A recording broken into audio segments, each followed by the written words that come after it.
गुलाम नबी कांग्रेस से आजाद। गौतम अडानी एशिया के नए रसूखदार। क्या संपत्ति को लेकर हुई सोनाली की हत्या? कई राज्यों में बारिश और बाढ़ का कहर जारी। सीबीआई छापे पर भाजपा बनाम आप।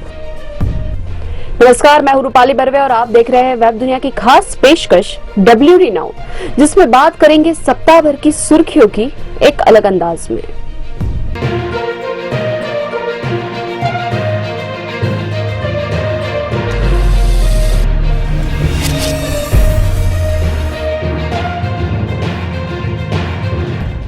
मनमोहन मंत्रिमंडल में कैबिनेट मंत्री व राज्यसभा में कांग्रेस की तरफ से नेता प्रतिपक्ष रह चुके गुलाम नबी आजाद ने 50 साल बाद कांग्रेस छोड़कर हड़कंप मचा दिया।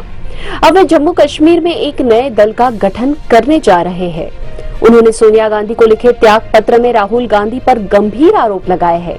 आजाद ने कहा कि अब पार्टी को चाटुकार चला रहे हैं। जम्मू कश्मीर के आगामी चुनाव को लेकर नई पार्टी बनाने का उनका फैसला काफी महत्वपूर्ण साबित हो सकता है। यदि उनकी पार्टी कुछ सीटें जीतने में सफल रहती है तो वे सरकार बनाने में अहम भूमिका निभा सकते हैं। बताया जा रहा है कि जरूरत पड़ी तो वे भाजपा से भी हाथ मिला सकते हैं।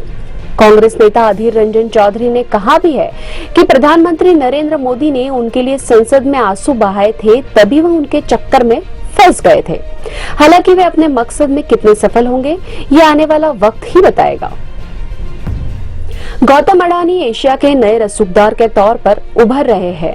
वे मुकेश अंबानी की रिलायंस इंडस्ट्रीज को टक्कर देने की स्थिति में हैं।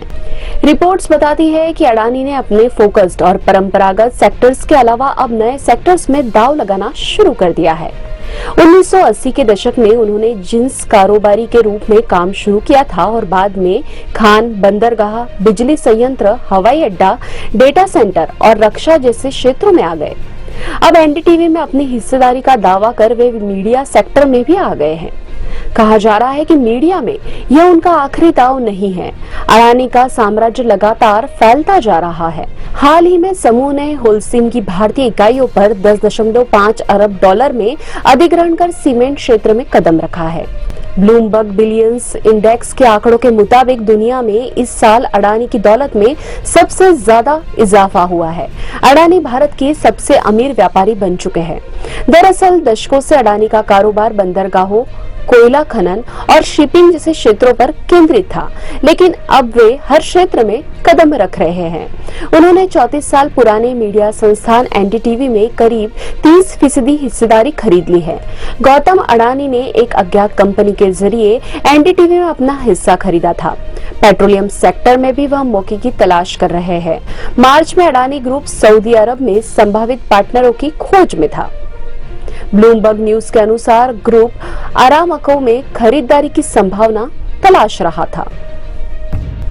भाजपा नेता सोनाली फोगाट की मौत के कारणों को लेकर अभी खुलासा होना बाकी है, लेकिन पुलिस यह मानकर चल रही है कि सोनाली के 2 सहयोगियों ने एक पार्टी के दौरान उन्हें नशीला पदार्थ पिलाया था, जिसके चलते संभवतः उनकी मौत हो गई। पुलिस ने इस मामले में पीए सुधीर सांगवन और सुखविंदर को गिरफ्तार किया है। पुलिस को यह भी शक है कि 42 वर्षीय सोनाली की हत्या की वजह संपत्ति भी हो सकती है।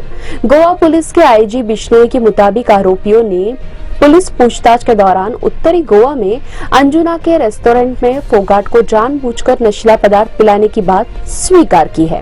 यह घटना 22 से 23 अगस्त की मध्यरात्रि की है। उन्होंने कहा कि 23 अगस्त को तड़के करीब 4:30 बजे दोनों आरोपी फोगाट को प्रसाधन कक्ष में ले गए थे, जहां तीनों लोग 2 घंटे तक अंदर ही रहे थे।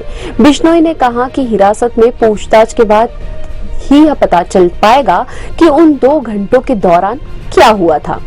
टिकटॉक ऐप से शोहरत हासिल करने वाली हरियाणा के हिसार जिले की भाजपा नेता फोगाट 22 अगस्त को सांगवान और सिंह के साथ गोवा आई थी और अंजुना में एक होटल में ठहरी थी। हरियाणा विधानसभा चुनाव में भाजपा ने फोगाट को आदमपुर सीट से टिकट दिया था, लेकिन वे चुनाव नहीं जीत पाई थी।